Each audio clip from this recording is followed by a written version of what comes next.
आइए सीखते हैं अंग्रेजी के कुछ एक ऐसे शब्द जो हर रोज आपके काम आएंगे।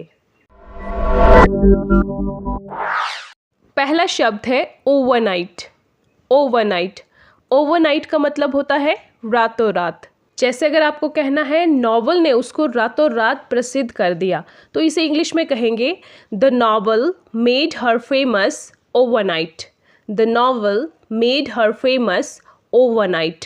The word is famous. आपको फेमस नहीं बोलना है, फ के बाद थोड़ा सा ई का साउंड आएगा। Okay, famous. फेमस मीन्स प्रसिद्ध। ओवरनाइट, ओवरनाइट मतलब रातों रात।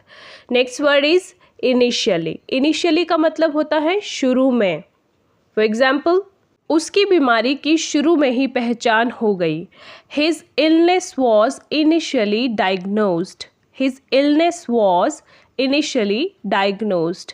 डायग्नोज्ड का मतलब होता है पहचान। जैसे कोई बीमारी की पहचान करने को इंग्लिश में कहते हैं डायग्नोज, और इलनेस का मतलब होता है बीमारी। Next word is challenge. Challenge का मतलब होता है चुनौती। फॉर एग्जाम्पल, अगर आपको कहना है मुझे हमेशा चुनौती पसंद आती है, तो इसे इंग्लिश में आप कहेंगे I always relish a challenge. I always relish a challenge. relish का मतलब होता है पसंद आना या मज़ा लेना। अगर आपको ये कहना है कि मैं हमेशा चुनौती का मज़ा लेता हूँ, तब भी आप यही कहेंगे I always relish a challenge. Sudden. Sudden का मतलब होता है अचानक। फॉर एग्जाम्पल, अगर आपको कहना है उसकी मौत अचानक हुई थी, तो इसे आप इंग्लिश में कहेंगे his death was very sudden. His death was very sudden. TREMBLE, ये वर्ड है ट्रैम्बल। ट्रैम्बल। ट्रैम्बल का मतलब होता है कांपना या कंपन। फॉर एग्जाम्पल, उसकी आवाज़ में एक कंपन थी। There was a tremble in her voice. There was a tremble in her voice. आवाज़ को इंग्लिश में कहते हैं voice. There is one another word, shiver. SHIVER. shiver. shiver का मतलब ये होता है कांपना। tremble और shiver में डिफरेंस यही है, tremble का यूज़ हम करेंगे किसी डर से कांपने के लिए, ओके, और शिवर का यूज़ हम कब करेंगे, जब हम ठंड से कांप रहे हों। जैसे अगर आपको कहना है वह कांप रहा है क्योंकि बाहर ठंड है। He is shivering because it's cold outside. He is shivering because it's cold outside. Outside का मतलब बाहर, कोल्ड यानी ठंड, बिकॉज का मतलब होता है क्योंकि। जब भी आप कोई सेंटेंस सुन रहे हो तो आप उसके दूसरे वर्ड्स भी देखने की कोशिश कीजिए, क्योंकि वहाँ से भी आपकी वोकेबलरी इंक्रीज हो जाती है। आपको एक एक वर्ड का मीनिंग पता होना चाहिए। Next word is theft. Theft. Theft का मतलब होता है चोरी। उसे चोरी के आरोप में जेल में डाल दिया गया था। He was put in prison for theft. He was put in prison for theft. Prison यानी जेल, थेफ्ट चोरी, पुट इन प्रिजन मतलब जेल में डालना। Next word is thief. Thief का मतलब होता है चोर। फॉर एग्जाम्पल, चोर को गिरफ्तार कर लिया गया। The thief was arrested. The thief was arrested. Arrest का मतलब होता है गिरफ्तार करना, अरेस्टेड यानी गिरफ्तार कर लिया गया। Next word is robbery. Robbery का मतलब होता है डकैती या लूटपाट।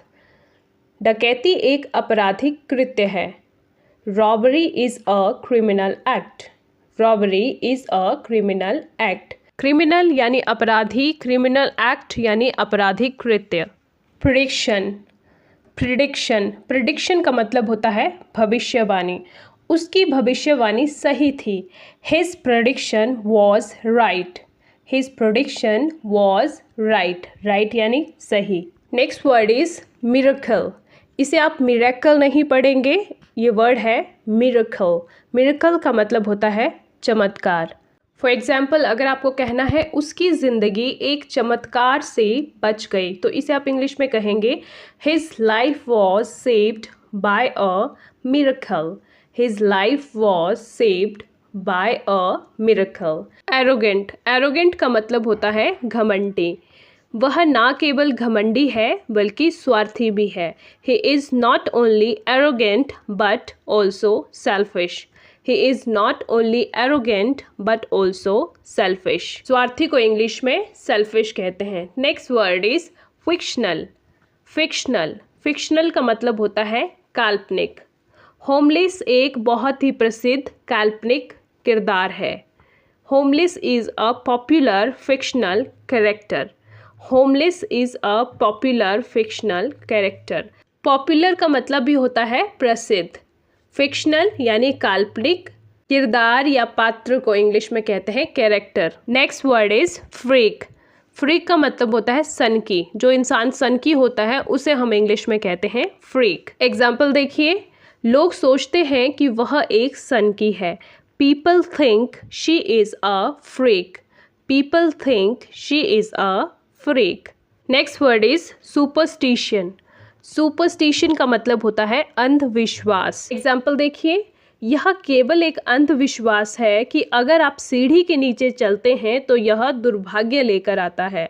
If you walk under a ladder, it brings bad luck is just a superstition. दुर्भाग्य को इंग्लिश में कहते हैं bad luck. सुपरस्टिशियन से एक और वर्ड आपको याद रखना है, सुपरस्टिशियस। सुपरस्टिशियस का मतलब होता है अंधविश्वासी, यानी जो अंधविश्वास को मानता है उसे हम कहते हैं सुपरस्टिशियस। फॉर एग्जाम्पल, अगर आपको कहना है वह थोड़ा नखरेबाज और थोड़ा अंधविश्वासी है, तो इसे आप इंग्लिश में कहेंगे he is slightly finicky and a little superstitious. अब यहाँ पे आप दो वर्ड के मीनिंग जान सकते हैं। एक तो अंधविश्वासी जिसे हम इंग्लिश में कहते हैं सुपरस्टिशियस, और दूसरा फिनिकी। फिनिकी का मतलब होता है नखरेबाज, जो बहुत नखरे करता है उसे हम इंग्लिश में कहते हैं फिनिकी। स्लाइटली का मतलब होता है थोड़ा और लिटिल का मतलब भी होता है थोड़ा। तो ये थे डेली यूज़ में आने वाले कुछ इंग्लिश के वर्ड विद एग्जाम्पल्स। अब आप इनकी अच्छे से प्रैक्टिस कीजिए और अपनी डे टू डे लाइफ में इनको यूज़ कीजिए। और हाँ, इसी तरह के और वीडियो को देखने के लिए चैनल को सब्सक्राइब भी कर दीजिएगा ताकि आपको मेरी हर वीडियो की नोटिफिकेशन मिलती रहे। वीडियो अगर पसंद आया हो तो वीडियो को लाइक और शेयर करना ना भूलिएगा। बहुत जल्द मिलते हैं एक नई वीडियो में एक और इंटरेस्टिंग टॉपिक के साथ। Till then keep learning, take care and bye bye.